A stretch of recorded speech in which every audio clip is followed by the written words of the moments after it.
Hello everyone and welcome back to our reading of Sea Mysteries. Today's chapter, The Ship's Graveyard. The area in which the USS Cyclops disappeared has been called the Ship's Graveyard.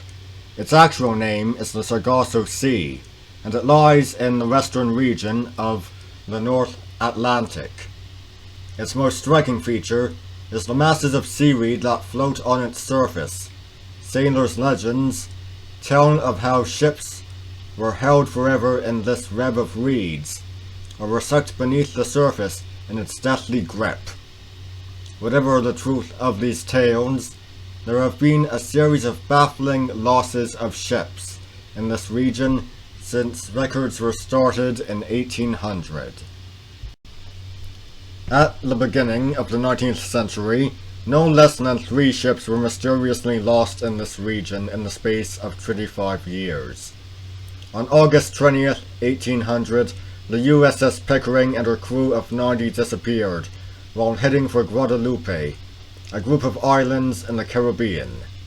14 years later, the USS Wasp vanished without trace, with 140 men aboard. Then, in 1824, the USS Wildcat and her crew of 14 disappeared shortly after setting sail from Cuba. Ships have been found adrift, abandoned by their crew for no apparent reason.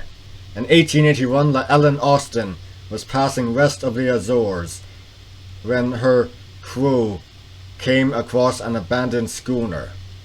3 men were placed aboard the schooner, but soon afterward a storm blew up and she became separated from the Ellen Austin. When she was sighted 2 days later, the 3 crewmen had also disappeared. A second crew of 3 went aboard the schooner. Once again, a sudden storm separated the 2 ships. This time, however, they were never to meet again. The schooner and her crew had vanished, leaving behind a mystery that remains unsolved to this day. It was in 1945, after 5 planes vanished while on a routine training flight, that this strange region began to attract worldwide interest. Shortly before contact with the planes was lost, the pilots reported that their instruments were going crazy, that they had lost their bearings, and that they were entering white water. Because their flight path had followed a triangular route whose apex was in direct line with the island of Bermuda, the region became known as the Bermuda Triangle. Even with the aid of modern technology, no one can explain the strange power of the Bermuda Triangle to swallow up ships and aircraft. But what is it like to experience this frightening and unknown force? Captain Don Henry was in charge of a tug that was towing an empty barge to Fort Lauderdale, Florida in 1966. The sea was calm and weather conditions were good. Without warning, the tug's compass began to spin wildly.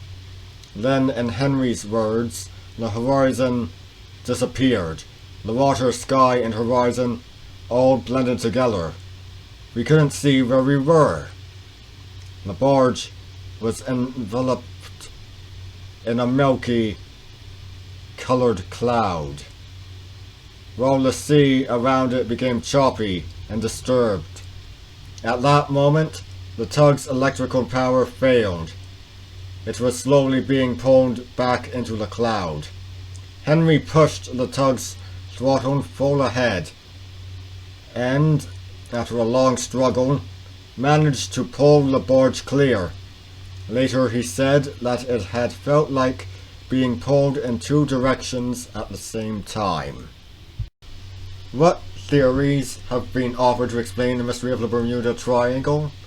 It has been suggested that violent underwater currents may suck ships to their doom in seconds, or cause huge tidal waves to overwhelm them. Some have even claimed it is UFOs which hijack the ships and kidnap their crews in order to examine them.